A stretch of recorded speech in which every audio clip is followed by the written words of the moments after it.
Vulcan Ladies Auxiliary started with Janet Kerr and Vivian Hanna.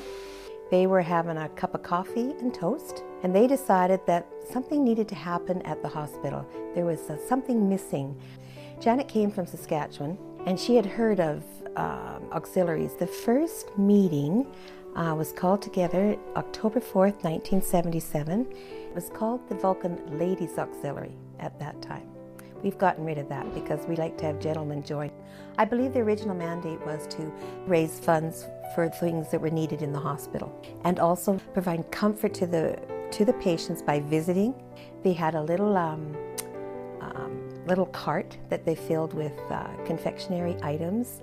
I think they had a newspaper and maybe a few paperbacks and that kind of a thing. They took the cart around and they visited. I remember Mom would go at 1:30 and she'd be lucky if she'd be home by 6 o'clock. And they all took turns on a rotation. So they would get a list of items that was needed and they'd work away at it. And they had to work hard for their money. They raised the money and took care of whatever had to be.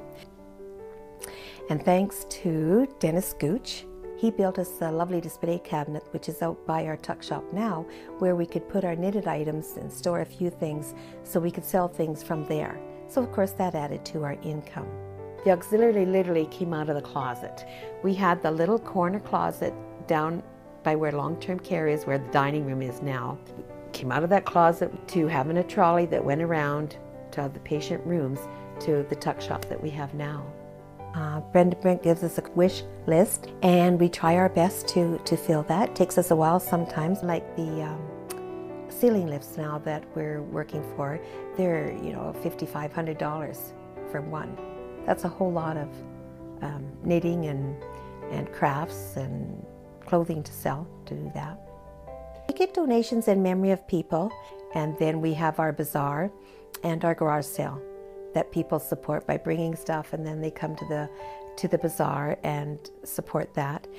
The bazaar is usually the first Friday after Remembrance Day. It's a mere $5 that goes towards Proudfoot Scholarship Fund.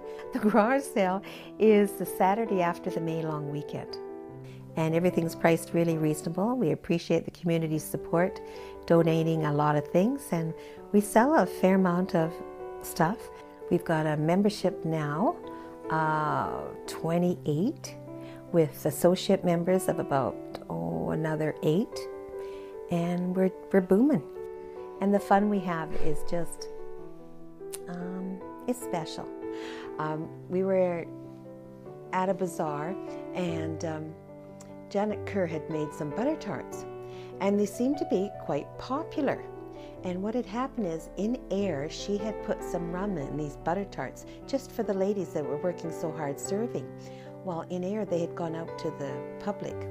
And this one table of church ladies happened to get these butter tarts and they wanted to know if there was more of them. So that made us kind of interesting chuckle over that. You know, we've made some great friendships and we're all there for the same common goal. A perk of the auxiliary is we do get to go to a conference somewhere in Alberta. It changes each year. We have recently gotten some newer members in the last, now I'm going to lose track of time again, 5 or 6 years or whatever, that have recognized, picked up on the passion. And it's just wonderful because they work endless hours trying to make it the best that it is today. Talking more about community and how the community has invested in the work of the auxiliary. They have been there since day one. Any of our bazaars, any of our fundraise efforts, we've had great support. It doesn't matter if we've had blizzards. So I mean, that's support. Quite often we'll get people that come into the tuck shop to shop, and on a daily basis they just thank us for all that we do. And they'll say how amazing this is, that you don't get this in big city hospitals. And we do all of this for the residents, for long-term care, adult day support, and our acute patients. And the joy of it is going around and delivering these on the special occasions, and to see the smile on someone's face is just, it's that warm and fuzzy, and it makes it just so worthwhile.